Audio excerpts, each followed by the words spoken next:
Good evening, everyone. Welcome to College Affordability and AFC Plus. My name is Fred Amrine, and welcome to our college funding financial aid year-end strategy session. So I'm glad we could bring this to you, and we're going to cover some year-end strategies information, and also the information that's regarding what happened at the Department of Education's financial aid conference this past week. So I'm really excited about bringing this information to you. Just a quick note about who I am. Again, my name is Fred Amrine, owner of College Affordability and AFC Plus. And a unique skill set is that we bring the personal financial planning to people, bringing both the financial planning piece, the personal planning piece, and the whole financial aid, college funding, and how that all works within your information. Author of a book called Financial Aid and Beyond, Secrets to College Affordability. And I'm a nationally recognized expert on the whole college funding, college affordability process, and the AFC Plus tool that we currently now have available to you. Just as a little footnote, on the bottom right-hand corner of your screen, you should have a chat box that you'll be able to key in questions if we go through this process. And hopefully that will help you answer some questions that you may have as we go through this presentation. We're not going to talk about a lot of financial things tonight, maybe some, but we are an independent fee-only financial planning firm. We don't sell any financial products, but anything I do say tonight, you need to review with your financial planner or your CPA. Since this is not a recommendation, it's just really information, and past performance is no guarantee of future performance. So here are the things we're going to talk about. One, we want to just go over the FAFSA submission process. A lot of confusion about that. We're going to give you our best practice, what we do for our clients, and then how important it is to do certain things. There's a lot of misconceptions or misinformation of how that process is, and there's some critical points that people often overlook that we'll also be covering. Some changes in the FAFSA form that you need to be aware of. A lot of them are just, there weren't a lot of changes this year, but a lot of them were for unique situations such as IRA rollovers and some new terminologies or methodologies or words they made adjustments to. We're going to talk quite a bit of time on what's called prior, and then the FAFSA ID. And a big issue that's for me as a parent, and I've again gone through this, but also for my clients, and I actually raised this up at the Department of Ed meeting, is there's not a really lack of privacy for the parents, and we're going to talk about that because basically your financial information is totally exposed as you go through this process. Your child has full access, and a lot of times the schools will ask for the student to get information. They can download it and get it off, and you know they leave it in the room, and other people can get access to your birthday and your Social Security. So we're going to talk about that a little bit, and then some other Department of Ed changes. We're going to primarily talk about the FAFSA and the paying side. There were some new issues that have come up on the repayment side, and I'm just going to briefly touch about those on the back end of the conversation. Just as a quick commercial too, you know, we're excited about the new tool that we have, the AFC Plus.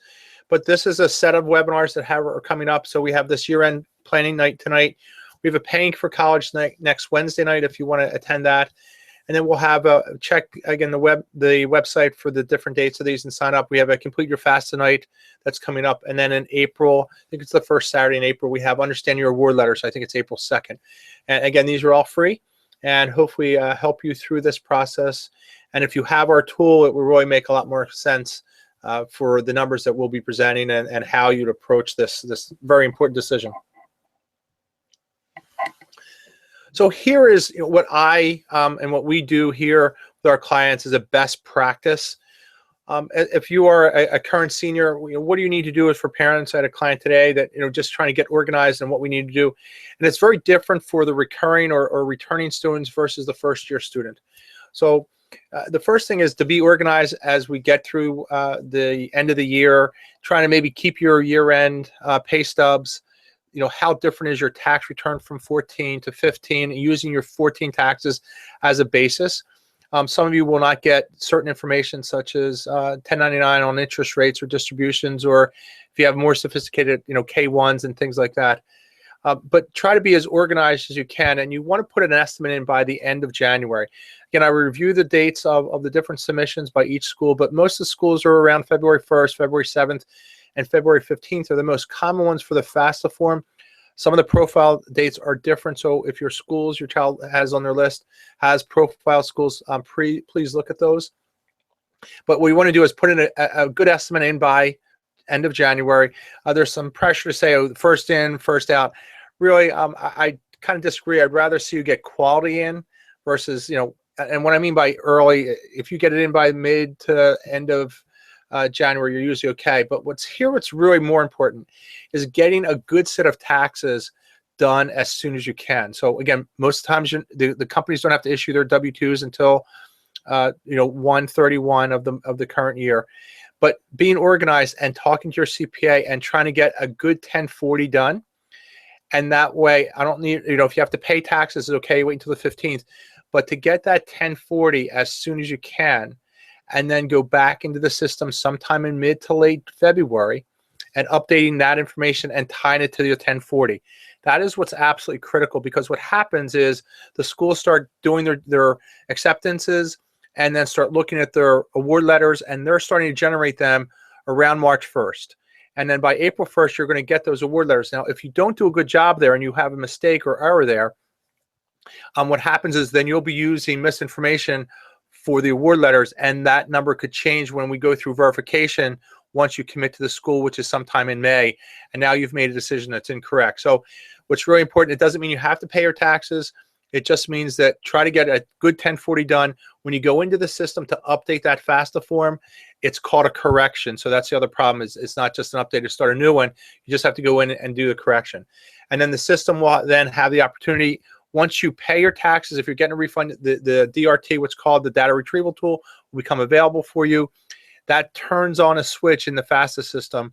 They are linked that says, okay, this information matches the tax return that was submitted. Now, if you pay your taxes on the 15th of April, the data retrieval tool will not get updated or not be available anywhere from 2 to 8 weeks based on when your taxes were paid and it's agreed to. So just remember that, don't get frustrated. If you've submitted your taxes, it's been electronically filed, but you haven't paid your taxes yet, it's not going to be available until after the government accepts that check and then says it's good. So there are a few little keynotes that can be very frustrating for you, but if you have K1 amended return, sometimes you can't get that done if you're on extension. But again, the best information, the sooner you can get that in, the better off you are.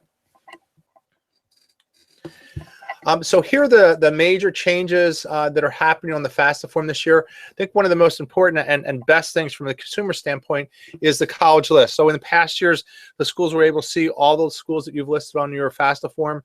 Now they will no longer be able to see that. The only people that will be able to see that will be the state, if you're applying to a state program, not a state school, but your Department of Education state grant program.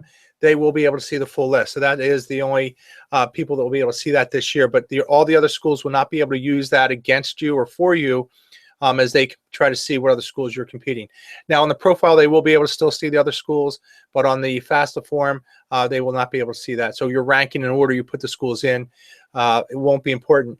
Just as another footnote, some of the states, it's important that maybe you put a state school first, or an in-state school, because that helps the department of your state pick up that information. So that's one thing. The other thing that's changing is the marital status. There was a lot of errors this year with parents that maybe filed separate and one did head of household. You really can't do that. So just be really careful when you talk about your clients of how the marital status will be checked in their tax return. If they're doing, if they are still married and not separated or things like that, then they still have to do married and separate and not head of household. So that's an important part, and that will change the EFC calculation. So there's some new terminology and things like that, but it's a big error, which then also can change your EFC when you have to resubmit those taxes, okay? And as I said, there's a lot of new messaging around some different things, and we're going to talk about that in a few minutes as we get further through the slides.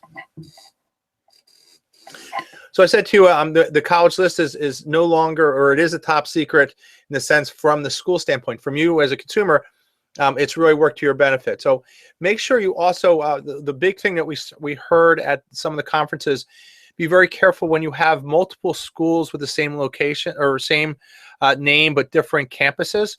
Some schools put it all in one place. Other schools will have the actual campuses.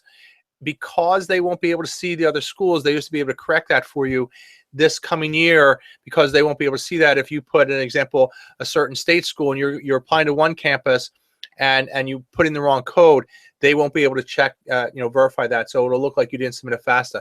So make sure your list of schools that have multiple campuses are the FAFSA numbers that you need to put in there, okay?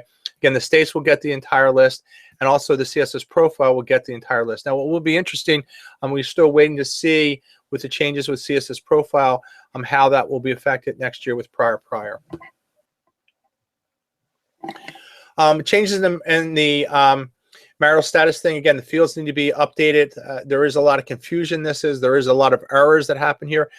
And again, it happens more in the lower income side is what I've gotten a gist of from the different people, is people trying to play games with your tax returns and tax filing status. But what happens is when it goes through verification at the school level, all of that comes out. So just be very, very careful. It is a very high error in the verification process that gets pushed back to the schools and can change your numbers significantly on your EFC calculation. Some of the new messaging that's out here. If you have, again, you're working with some lower income, or you are lower income, or you have a bad year, you will have a 0C under that program. Now, some of that's dependent. It will be at $25,000. You have to be filing your taxes a certain way, either using the easy form or the AFC easy form, or the schedule, the 1040A is the only way you can qualify for the 0 EFC. And what the 0 EFC means is that when your income is lower than and that 25, AGI is less than the 25, and your assets are then not looked at. But if you are doing a regular 1040, you can't qualify for that. Another issue that was happening, again, some of the terminology that changed, is if some parents were using the same Social Security, if maybe there's an undocumented parent, then using the same Social Security number, that will no longer work. Some terminology on when you put in your school code, the living with parents, that terminology has also changed.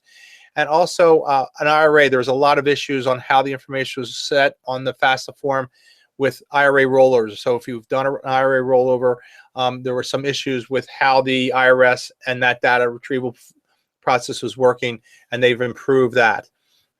If you have some situations with legal guardianship, make sure you understand how that really works. So are you a guardian, or did you adopt that child? It will have a significant impact on the EFC. They have termed or changed some of the terminology and wording around that to make it a better, more clear decision for parents and for children. So just be aware of that.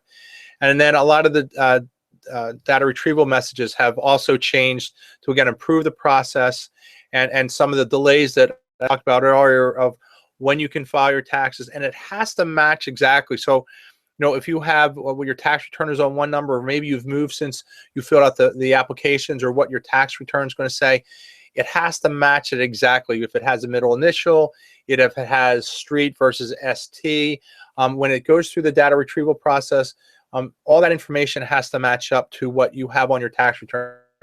You have that right in front of you as you go through the process. So that kind of covers the major changes in the FAFSA process that you'll be seeing this year. The only big other change that did happen in the calculation, in my eyes, was the parents' allowances based on the age of those parents. There was a significant reduction for married parents. It's based off the Social Security process, and I'd hate to say, but the reduction was pretty substantial. So the allowance parents are allowed to have before it starts going against them was significant for married couples, not so much for single parents. So just so you know, that is an impact. This big change in prior, which will be significant, we're not going to see the full impact of this until next year. But it was interesting. It's very diverse in my eyes of what parents like or don't like about, or sorry, the financial aid directors like or not like about it. It does simplify some of the processes, but we haven't seen the consequence of this simplification on other things that will change this. So we're going to come up. I have the Department of Ed chart, which will help us do this. Where it will have a significant impact is the data retrieval time. So what gets matched up, how it matches up. But if you should do an amended return, your data retrieval tool, which is part of the verification process through the FAFSA system, will no longer be available. So you may have submitted your tax return, you find an error, say you've done a verification, say for this year, and then you find an error, you go in and do a return the following year, the data retrieval tool will not be available for you. So that will be something you're really going to need to look at. What's also been interesting that came out of the new prior is the award letter. So everyone thinks it does simplify some of the terminology, since you will be able to download the income part into your FAFSA sooner, which is the major reason for this change. But there's inconsistencies on how the award letters and timing is going to go out. So for the incoming freshmen, some schools will be able to accelerate or move that process up on the award letter issuance. So, I'm not sure what it's going to have a decision or impact on early decision or when schools issue their award letters. But for the incoming freshmen, it could move up a little bit. But for the returning students, it's not going to have any impact, because what happens there is they have to make sure the student's making proper academic progress. So your returning students going out, the award letters will not be issued any earlier than they have been, maybe a little bit, but not any earlier, because they have to make sure and verify their academic progress to make sure they're qualifying for the proper amounts based on their years or credits earned and what loan limits they'll be able to still qualify for. So again, here's the other problem, is that from a data standpoint, we're looking at almost a year or 2 years in time frame. A lot of things can happen. If you get married or you get divorced, we're going to be looking at tax returns that are almost 2 years old. So this is where the impact on the school's financial aid offices could be significant when we have all these changes, or you have a significant change in income, you've lost your job. Those type of impacts will now have to be appealed directly with the school, which may increase their workloads and get in what's called professional judgment, where they're going to have to manually go in and make justifications. That means you're going to have to supply information such as a new or most recent tax return, a layoff notice, a new W-2, because the information the schools will be using is almost 2 years old, versus the current process, we're using the most recent year or past year in the process. So that will be a big change. We'll see how that works out. The schools kind of a mixed emotion about the improvement of not having to do all this verification work spur of the moment. But again, the increases in professional judgment could be significant, and moving back to a much more manual process for them in certain cases. This is again, this program is taped, so you'll be able to come back and look at this. This is the actual Department of Ed's time frame that you can look at and understand. I'm just going to kind of quickly go through this. Just wanted to show this to you because we've enhanced it to hopefully make you better understand what's going to actually happen. So this is what is going to happen over the next few years. So the junior parents indirectly were affected the most, in the sense that changes in their financial position are kind of overlooked this year because of what has happened and using prior. Sophomore parents, you have until 12/31 to make any major financial changes in your position or in the child's position based on how your EFC numbers put together. Again, we're going to be talking about that and on the program next Wednesday on those calculations. Not going to cover them tonight, but that's an important part to realize. And then going forward, you're going to have to look at that. The best time to look at, or the last best time, used to be junior year at this time, but now it's moved because of this prior up through sophomore year. Now, the problem with that is, in all cases, you really don't know what schools your child will be looking at, because you don't have standardized testing scores, and all you're doing is doing a financial preparation. So that could make it very difficult. At least junior year, you could have a better view of what their SAT scores look like and what schools we're applying for, and is it really going to matter? So that does add some complications on planning. You're going to have to plan pretty far in advance from a financial standpoint, up to 2 years. Versus your academic, where are we going to apply, which doesn't happen until their senior year, first semester. So again, this is a big change. We'll see how it's going to work. What we don't know is what the reaction is going to be from the schools, and also what College Board that runs the CSS profile, how that's going to be the reaction to that. I can envision over the last few years, we've had a reduction in schools using the CSS profile. In my eyes, because we're going to be using data that's 2 years old, we may see an increase in that area. Or what could be worse is that more and more schools will have their own process, And so now you're going to have to touch each school and go into their school website and input their own financial information that they're requesting. So instead of have a centralized repository of most recent information, I can see schools adding this functionality as, and I think that's twofold. One, we have the technology. A few years ago, we didn't have the internet or the security levels that we do have today. I think that's an important part. But also in your application process, what's more and more important, the schools are using electronic data to make some better decisions on how the students are engaging the school. So many of you are unaware of that. As an example, if are you in the marketing area, like Constant Contact and different things, they actually can see that you've opened the emails when they're sending emails out to your child saying, here's a survey. Hey, we're having this information. Are you interested? If you're not opening, and in the past they wouldn't know if it was a safety school, but we've had a few situations where we have clients coming back. They're actually tracking that social media or interaction, how interested when you're getting an email from the school or a survey. Have you done a college visit?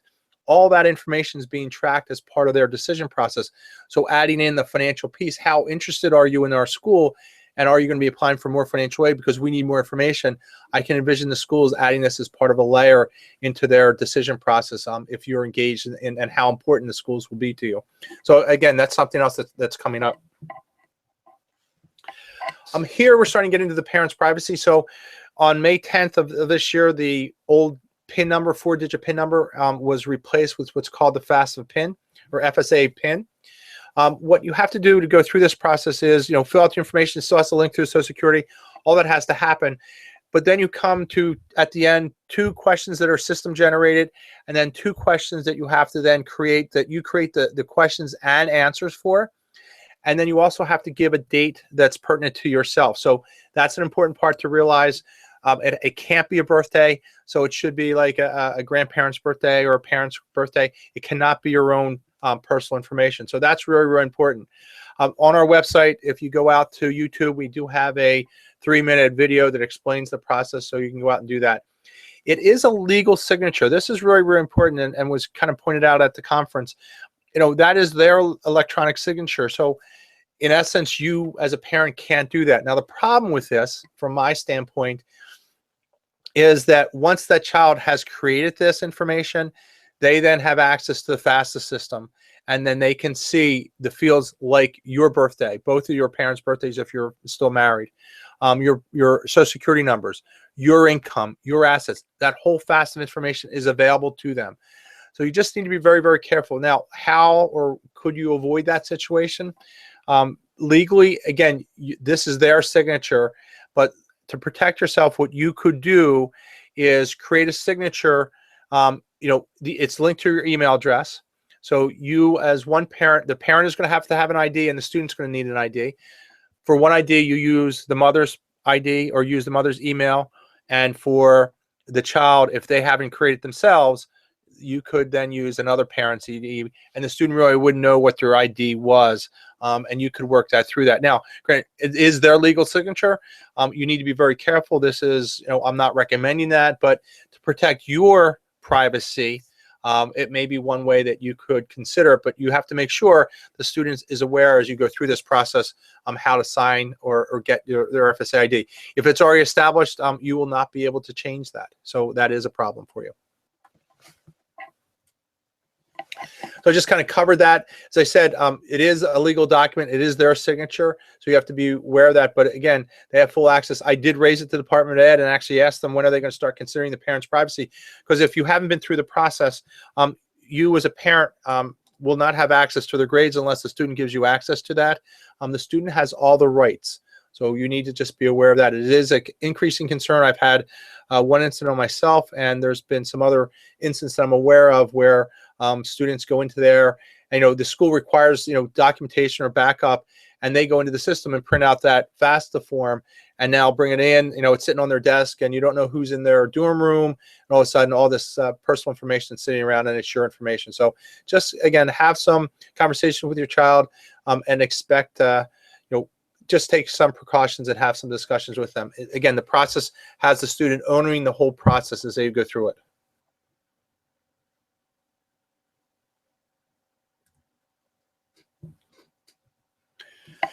Here are some other major changes that have happened. There's a new repayment method called repay. This will add to be 9 different loan repayment options. So an important part is we're working more and more with clients is we're seeing even your high-end or not high net worth individuals, if you are in that, is having some forward vision on how you're going to structure the debt. So, and understanding the different loan repayments. This really helps some of the people that have some older debt. But what's more and more important is having a big vision or larger vision of how you're going to repay the debt and how it needs to be structured, because how you structure it will determine your options on repayment. That's why we do the 4-year cash flow. And what's also, looking at the rate differential, even if you have the money to pay, if you know your child's going to have to go to grad school, the difference with the undergrad debt versus a graduate debt, you may want to take that undergrad debt because it's at 4.29% versus if you add in the fees for your grad debt, it's closer to 10%. So knowing those numbers and understanding how you're going to structure debt, if your child's going to need a graduate degree, I'll give you my example. My oldest one is a speech pathologist. She needed her master's to get a job. So if you know that career choice is going to be done there, one, it's the legal responsibility of the child, but the student will have better loan repayment, loan forgiveness options based on how you structure the debt. So that's an important part that's often overlooked in this process. The Perkins loans, again, that's a lower income loan that no longer will be available for the incoming freshmen, and the current freshmen, it will also not be available to them. So different schools are having issues on how they're going to look at that for your lower income. If we have lower income people on the phone here tonight, this is where schools are looking at alternatives of maybe have their own college loan to help those lower income people, and what that will be, it's unclear, but a lot of schools are talking about the variance or the variables that they're looking at to improve that situation.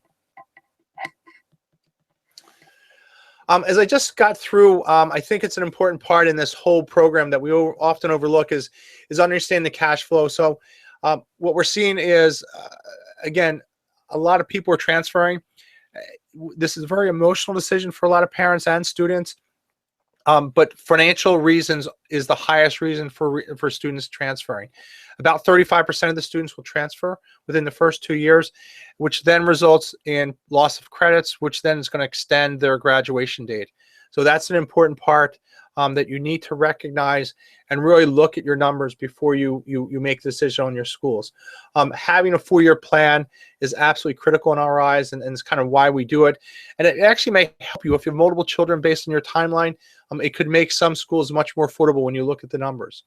Understanding how to use your assets, absolutely critical. We're going to cover this in a lot more detail in that next program next week. But again, that gets into that cash flow and understanding how you're going to structure this debt. When you really look at how to do this the right way, you have to consider the financial aid process, the assets that you have, the tax things you're available for, the debt you're going to structure, and how the repayment and loan forgiveness process works to maximize your resources and lower your costs the best way. You have to, again, identify the different loan options you have. And again, there's a significant push in some of these areas for purchasing life insurance or annuities. I presented today to a group of financial planners. And I really have to be careful if someone has approached you with that solution. I had another client call me and said, oh, someone told me I should buy life insurance. In most cases, it does not work because of the guarantees. And what's critical here is the cash flow. You're going to put information or assets into an investment product that is somewhat locked, or your availability to those funds is very limited. So that means you're going to have to borrow that money, and the guarantees in these life insurance or annuity products will not cover the amount that you'll be paying in interest to borrow the money. So again, be very, very careful as you go through this process. If someone's coming out with that solution for you, you really have to look at this specific goal that you're looking at. Now, if it is part of your whole financial plan, that's something different and the reasons, but if it's purely to maximize your financial aid positioning, be very, very careful. Again, as you go through this process, and what we try to preach, and so my kids would probably yell at me for saying preach, but is really focusing on the outcome. What does your child look like at 25? How much education they're going to need to get to where they're going to go? How much money they're going to be making? Is it the quality of life they want?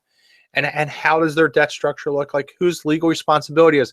what most people don't understand is that once you cross over, the student can only get about $30,000 of debt in their name if they're coming from a dependent family, in their name, that is legally their responsibility. Anything above that you will borrow will be either directly or indirectly the parent. So be very, very careful. And again, focusing on the outcome.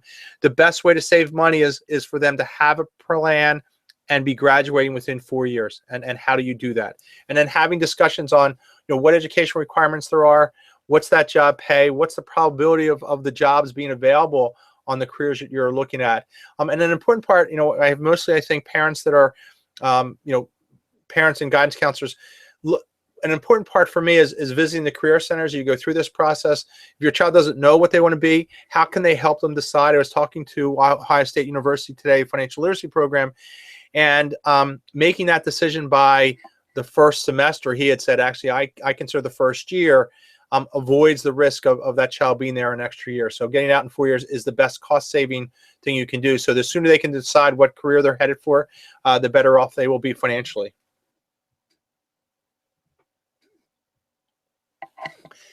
Just want to talk quickly. This is a few-minute commercial here. What we do have is our AFC tool. Some of you are on this call. You already have the tool, but it does the 4-year cash flow, does your debt structure.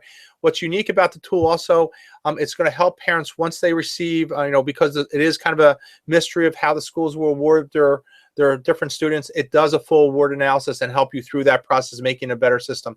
What will be coming this winter is basically a tool once the student's in college and understanding what's going to work there as far as tracking their debt, their repayment options, and basically building a personal P&L and showing them the outcome. So I think that's about all that I have tonight. Let me see what questions we have. So there's our contact information. Please visit the website. We're having multiple webinars coming up. Sign up for our newsletter. There's some great blogs that we're doing out, just keeping you informed as you go through this process. It is a very important process. So let me look here. There's a few questions. Do you see that your colleges? So someone is saying, you're saying that the colleges can see the other schools on the CSS profile. That is true. Again, under the new process on the federal side, they cannot see what schools you're applying to. On the profile, they can see what schools you're applying to. So unless you're doing oral decision or something like that, you only usually have one school on your list. But if you have creating a list of schools and you're sending that out to, you have on your college list 10 schools and 6 are not profile schools and 4 are. One, you'll have different questions depending on the schools that are on that profile. Could ask multiple questions that are additional supplemental questions, but they will see the other schools that they are competing against. Now, they only see the profile schools. So if you're now applying to FAFSA schools only, so let me give you an example. I'm here in Pennsylvania. I'm looking at some of the Ivies, and now I also have Penn State and Pitt and say another private school in the list, or say Delaware is a state school. They will not be able to see those other schools I'm considering. So that's an important part that you can see. Another quick question here is, if your AFC is full tuition, should you still submit a FAFSA? I believe every person should submit a FAFSA form. And a lot of times, one, if you complete the FAFSA form, your child will qualify for that direct Stafford loan. So that's worth $5,500 freshman year, $6,500 sophomore year, $7,500 junior and senior year. When you do the 4-year cash flow, again, that is the legal responsibility of the student. I have different reasons why you want to do the FAFSA each year. One, if something changes in your life, the first thing the financial aid director is going to say, we need your FAFSA form. So now you're in this very stressful situation. Now you got to do something else. Two, I think in our process, we're trying to engage the student in the financial responsibility. It is an investment in themselves. And if they have some bite in the game, I think that's really, really important. If you have the money at the end, you can pay the loans off. The student has better loan repayment options and loan forgiveness options. And now if we consider that they're going to go to grad school, the structure of the debt, that undergraduate debt will be much more attractive than it would be if we now got out debt-free and now we have to borrow money for grad school. That debt number will be significantly higher, or the interest rate that will be charged will be substantially higher. So that's one thing. The other problem I see a lot of time on not doing the FAFSA form early is having, not doing the 4-year cash flow. So again, we do that 4-year cash flow, but again, it kind of goes against the normal, try to defer the debt as long as possible, because there's different loans you're going to need. It becomes a little bit harder. So if you're going to run out of money, say junior, senior year, this way the student can take the debt freshman, sophomore year that's going to take a little bit money, that you're going to need to be legally responsible for. So at the back end, what happens is, if now you're going to cap out at that $7,500, if you need more than that, you as the parent will need to be legally responsible, either directly or indirectly. So you could take a Parent Plus loan, that's legal, your responsibility.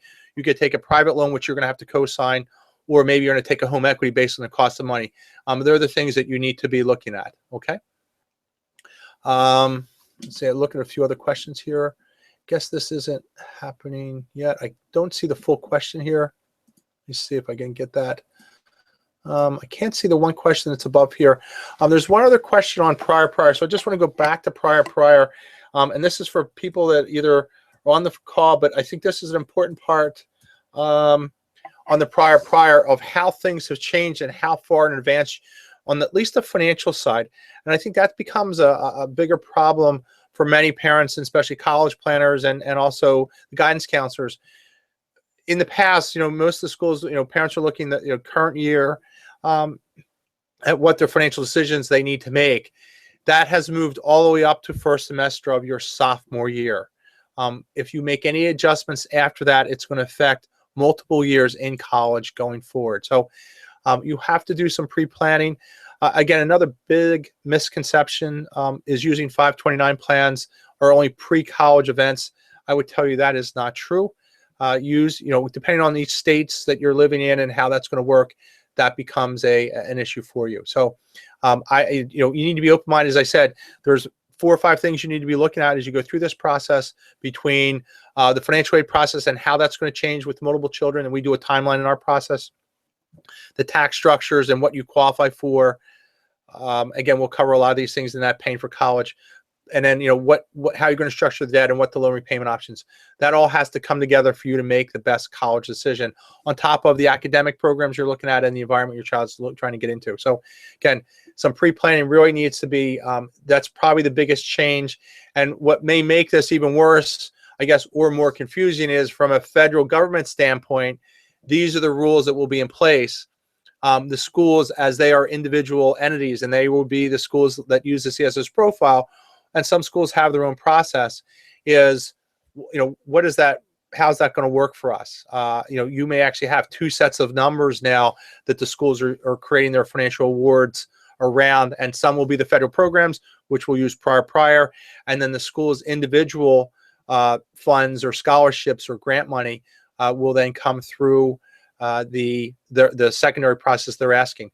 And for some people in some states, there's an inconsistency. Their state regulations. One is New York. I think there's another 2 schools, 2 states that the federal government's trying to work through. Under their state mandate, it has to use the most current tax year. Now with prior, that goes against those rules. There is some inconsistencies right now that will have an impact.